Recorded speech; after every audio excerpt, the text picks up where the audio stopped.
Thanks for continuing to listen to American Medicine Today, presented by the Bonati Spine Institute. I'm here with world-renowned orthopedic surgeon Dr. Alfred Bonati, Aaron Jacobson, and our senior fellow, Jeff Wagstaff. On the line, we are excited to introduce Dr. David Hochberg, healthcare policy analyst with the National Center for Public Policy Research, and he has just released a new paper warning that the VA scandal will not be an isolated debacle as long as bureaucrats continue to run the administration. I wholeheartedly agree with you, but why don't you elaborate on that, Dr. Hochberg? Certainly I will, and feel free to call me David if you like. Okay. Well, it's basically that bureaucracies behave in certain ways. They face certain incentives and constraints, and those are going to continue regardless of whether or not we bring in a new administrator to try to clean things up. Mm-hmm. Give you a couple of examples here. First of all, bureaucracies don't get their funding from the people who are their customers. In the case of the VA, the veterans who are patients. Mm-hmm. In a normal market, of course, customers do control the funding, and so if, let's say, business A makes its customers wait too long, then customers are going to take their money elsewhere. Mm-hmm. Business A is going to see a hit in its revenues, and it's going to either have to shape up or go under. There is, no such feedback, you might say, for the VA. It gets its money year in, year out, basically, from the taxpayers. Mm-hmm. And so there's no incentive to provide good customer service or, more specifically, adequate care for veterans. Oh, go ahead, Jeff. It surprises me that we allow the government to run the VA the same way that it runs the post office and the IRS, which are two examples of complete inefficiency. Mm-hmm. Mm-hmm. How can that be applied to healthcare and to our veterans who, if we're going to take care of anyone, those who have served the country, don't they deserve the very best healthcare? Well, absolutely, and I mean this is the wait time scandal that we've recently seen is nothing new. The VA has been through loads of scandals, but there's a whole group of bureaucrats who have a kind of a vested interest in the VA continuing the way it is. A group of politicians as well, and that rarely changes. So that's kind of why the VA has continued on as in the way it has as long as it has. Really, the only way we're ever going to see things improve is if veterans are put in control of the funding, the money for their health care. If they can take the funding to a different, to a private, facility, or if they want to keep it with the VA, if there are good VA facilities, fine. But then the VA would have to actually appeal to customers to keep their funding. And believe me, when that sort of competition happens, the quality of care veterans receive would go up considerably. David, that idea makes way too much sense for them to ever implement it. Sad but true. I hope you're wrong, but I fear you're not. I want to run something by you that we've discussed here on the show when we talk about the VA. It's obvious that these bureaucrats are not properly running it, and I think conventional wisdom says we need somebody who understands how to operate large hospitals. The governor here in Florida used to run one of the largest healthcare companies in America.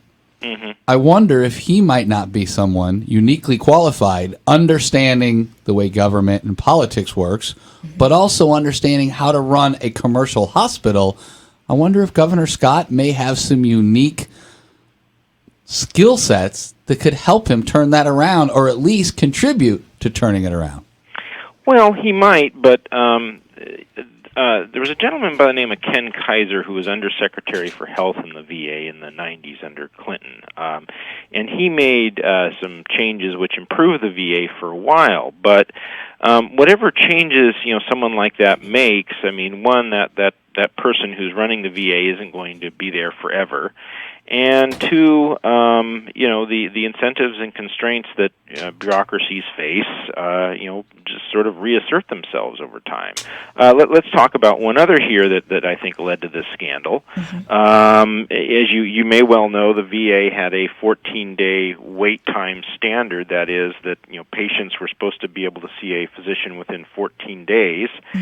And a lot of facilities were not meeting that standard, and so they manipulated the data, making it look like they were doing just fine. And of course, when one of the problems with the VA, as with any bureaucracy, is that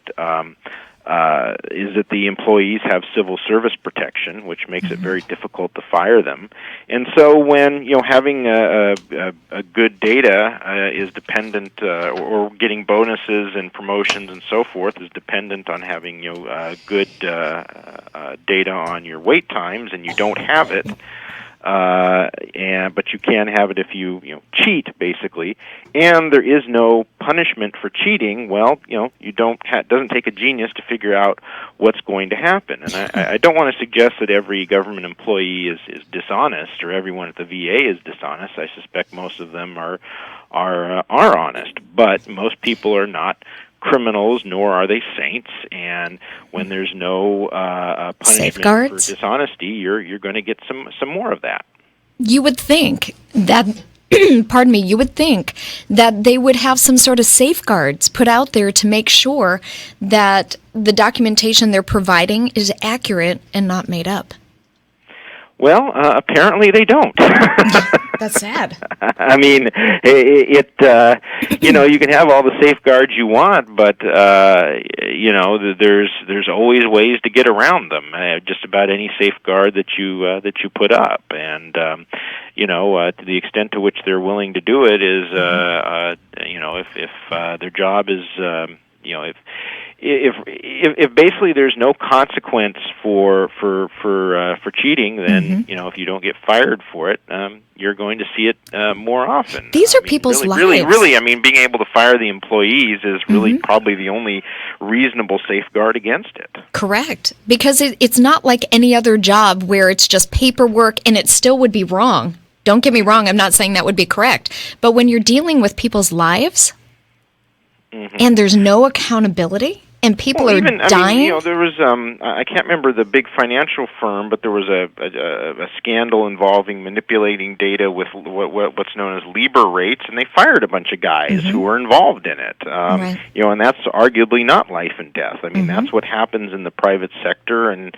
I'm not saying there isn't cheating in the private sector. Of course, there is, right. But there's probably considerably less of it because people can get fired for it. But as long as basically the customers can't fire the providers, you're going to see this happen time and again.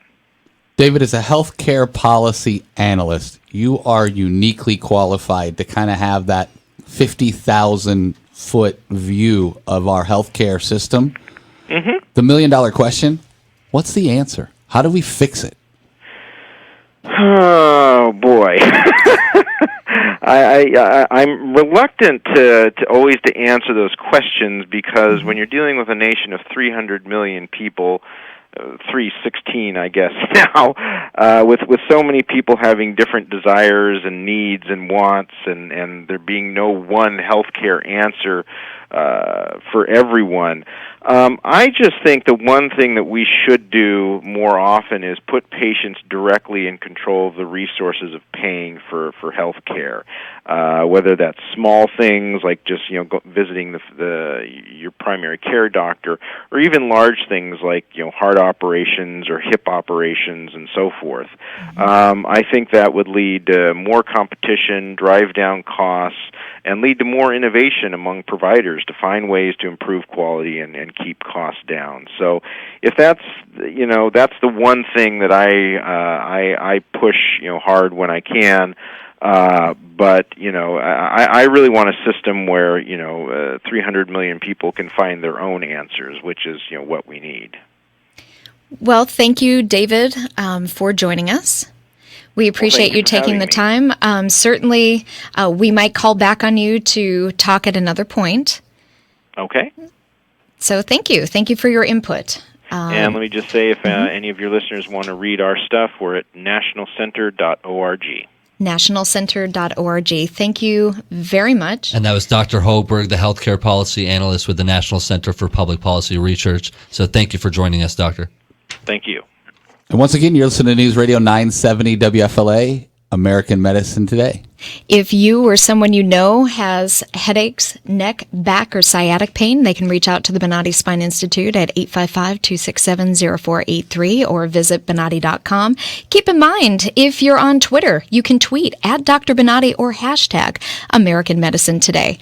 I want to toss things over to Dr. Bonati once we come back from break. Sir, you are listening again to American Medicine Today on News Radio 970 WFLA. After the break, we'll hear more about what's new in American medicine today.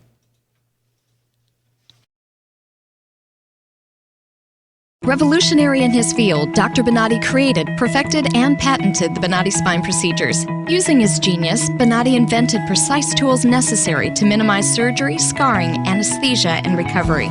So successful are the Bonati spine procedures, they consistently reflect over 94% patient satisfaction. 45,000 successful procedures have been performed exclusively at our location. Nearly half our patients suffer from failed back and neck surgeries at other facilities. Bonati succeeds where others fail. The Bonati Spine Institute is proud to announce more than a 94% patient-reported success rate in over 45,000 patent-protected spine surgical procedures. Call us today at 855-267-0483 or visit us at Bonati.com.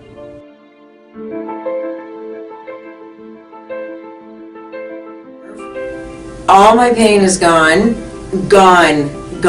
Today I am totally pain-free. Nothing. No after effect. I'm pain-free, and I have had to take any pain medication.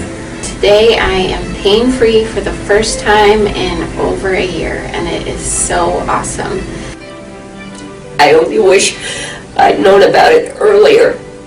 Right now, I am completely without pain. Sitting here in this office right now, pain-free, eager to enjoy the rest of my life.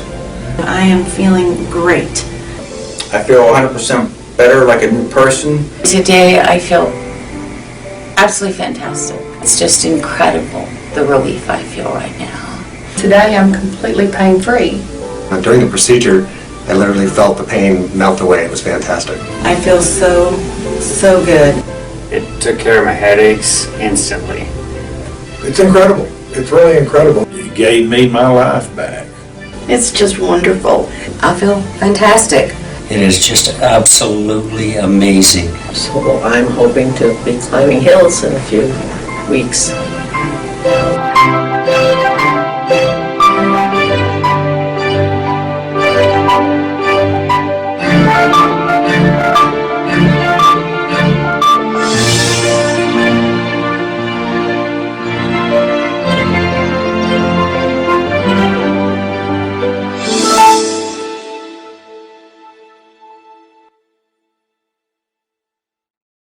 Revolutionary in his field, Dr. Bonati created, perfected, and patented the Bonati spine procedures. Using his genius, Bonati invented precise tools necessary to minimize surgery, scarring, anesthesia, and recovery. So successful are the Bonati spine procedures, they consistently reflect over 94% patient satisfaction. 45,000 successful procedures have been performed exclusively at our location. Nearly half our patients suffer from failed back and neck surgeries at other facilities. Bonati succeeds where others fail.